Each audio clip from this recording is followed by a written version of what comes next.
Dan setiap sejarahnya Nabi ada pelajaran penting buat kita dalam kehidupan kita. Kita mau baca sejarah Nabi mulai dari lahirnya, masa pertumbuhannya, masa pendidikannya, masa kerasulannya, masa hijrahnya, masa pemboikotan yang dilakukan oleh orang-orang kafir, masa hijrahnya sampai di Madinah, masa peperangan. Semua, setiap fragmen dari kehidupannya Rasulullah ada pelajaran penting, pelajaran yang berharga yang bisa kita ambil.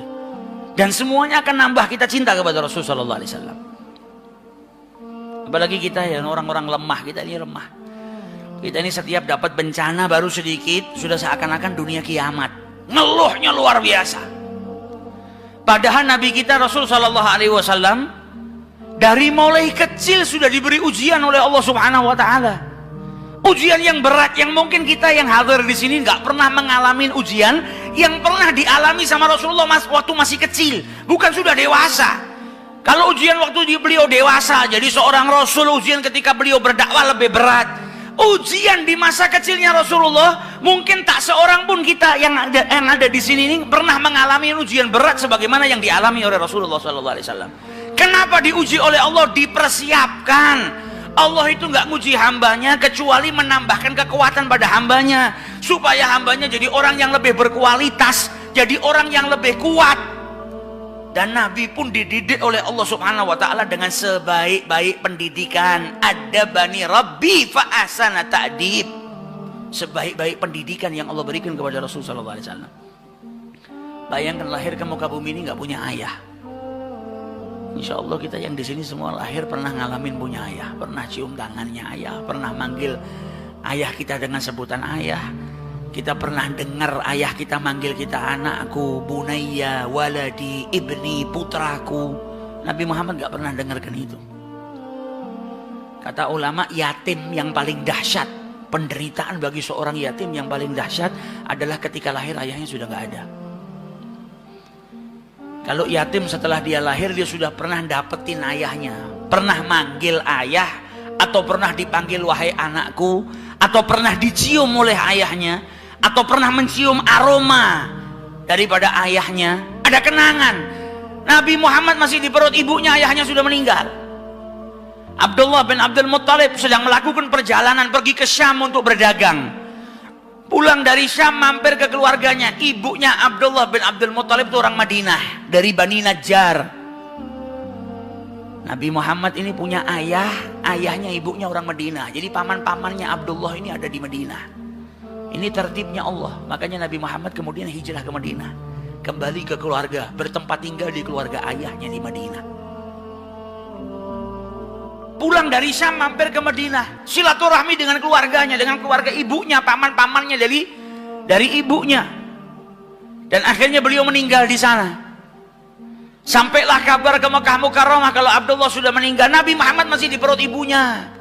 Nabi lahir nggak pernah punya ayah, nggak pernah berjumpa dengan ayahnya, nggak pernah manggil ayah, nggak pernah dipanggil oleh seseorang dengan ya bunayya seperti kita semua dengar kalau ayah kita manggil anakku, putraku. Nabi nggak ngalamin masa itu. Lahir kecil sudah dikejar sama orang Yahudi mau dibunuh karena orang Yahudi mendengar tentang kenabian di akhir zaman. Dipindahkan sama kakeknya, disusuin oleh Halimatus Sa'diyah. Ketika usianya 6 tahun dijemput sama ibunya Siti Aminah, dibawa ke Madinah untuk bersilaturahmi dengan keluarga ayahnya dan juga berziarah ke makam ayahnya supaya tahu, nak, ayahmu punya keluarga di Madinah, supaya kenal dengan keluarganya. Ini pelajaran penting juga buat kita.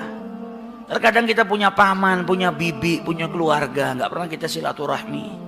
Nabi Muhammad dari kecil sama ibunya dibawa, diperkenalkan dengan saudara-saudara ayahnya yang ada di Madinah. Aminah bawa Rasulullah perjalanan 500 km dari Mekah ke Madinah. Hanya bertiga. Seorang janda yaitu ibunya Rasulullah SAW, Aminah, bawa anaknya yang usianya 6 tahun, Muhammad bin Abdullah, dan bawa salah satu pembantunya yang bernama Ummu Aiman. Perjalanan 500 km dilalui oleh Siti Aminah, bawa Rasulullah untuk apa? Silaturahmi dengan keluarganya. Sampai di Madinah diperkenalkan dengan keluarga ayahnya, silaturahmi dengan keluarga ayahnya, dan sempat berziarah atau ditunjukkan oleh Siti Aminah makam daripada ayahnya. Bayangkan seorang anak yang gak pernah berjumpa dengan ayahnya, lahir ke muka bumi ini dalam keadaan yatim, gak pernah berjumpa dengan ayahnya. Ketika ngelihat makam ayahnya, setelah itu pulang ke Mekah, maka setiap anak pasti di perjalanan yang ada di kepalanya siapa? Ayahnya. Karena baru pertama kali berjumpa, dan bukan berjumpa dengan ayahnya masih dalam keadaan hidup, tapi ayahnya sudah meninggal dunia. Jalan sama ibunya pulang ke Mekah, perjalanan baru 150 km. Di tengah jalan di sebuah desa yang bernama Abwa, ibunya sakit dan meninggal dunia. Kita di sini ada nggak yang ngalamin ujian seperti itu saat usia 6 tahun? Lahir nggak punya bapak, 6 tahun baru jalan bareng sama ibunya. Tinggal di rumahnya Halimatus Sa'diyah lama, berpisah dengan ibunya lama. Baru perjumpaan dengan ibunya, kemudian keluar kota bareng dengan ibunya, dalam perasaan yang bahagia. Kebahagiaan itu bercampur dengan kesedihan ketika melihat makam ayahnya, teringat dengan ayah. Di Mekah dilihat anak-anak seusianya punya ayah semuanya. Maka setiap anak pasti punya kerinduan, ada kesedihan di hatinya Rasulullah. Baru jalan pulang, belum sampai di kota Mekah, di tengah-tengah jalan ibunya meninggal dunia, meninggal di pangkuannya Rasulullah SAW. Umur 6 tahun sudah dapat seperti itu.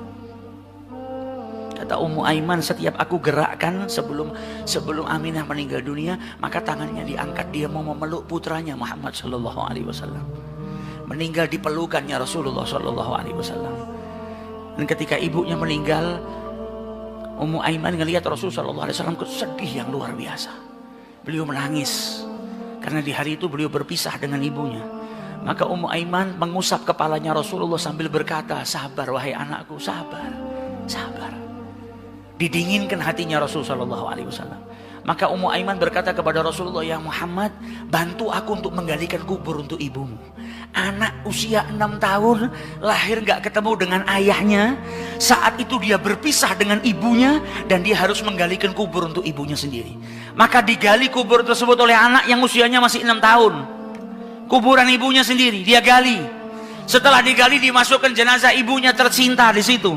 Setelah dimakamkan, kata Ummu Aiman, aku pegang tangan Muhammad dan aku ajak dia pulang ke Mekah. Maka ketika aku pegang tangannya, Muhammad berjalan sambil berkata, Ummi, Ummi, ibuku. Seakan mengatakan, jangan tinggalkan ibuku. Kita berangkat bersama, kenapa pulang harus berpisah? Anak usia 6 tahun. Sama Allah Subhanahu wa Ta'ala telah diberikan ujian yang luar biasa. Ujian yang tak lain untuk menambah kekuatan bagi Nabi besar Muhammad SAW. Nabi ini pegang amanah yang gak sembarang amanah. Allah gak akan memberikan amanah kecuali kepada orang yang kuat. Dari kecil dididik sama Allah supaya apa? Supaya kuat. Al-i'dad minallah, dipersiapkan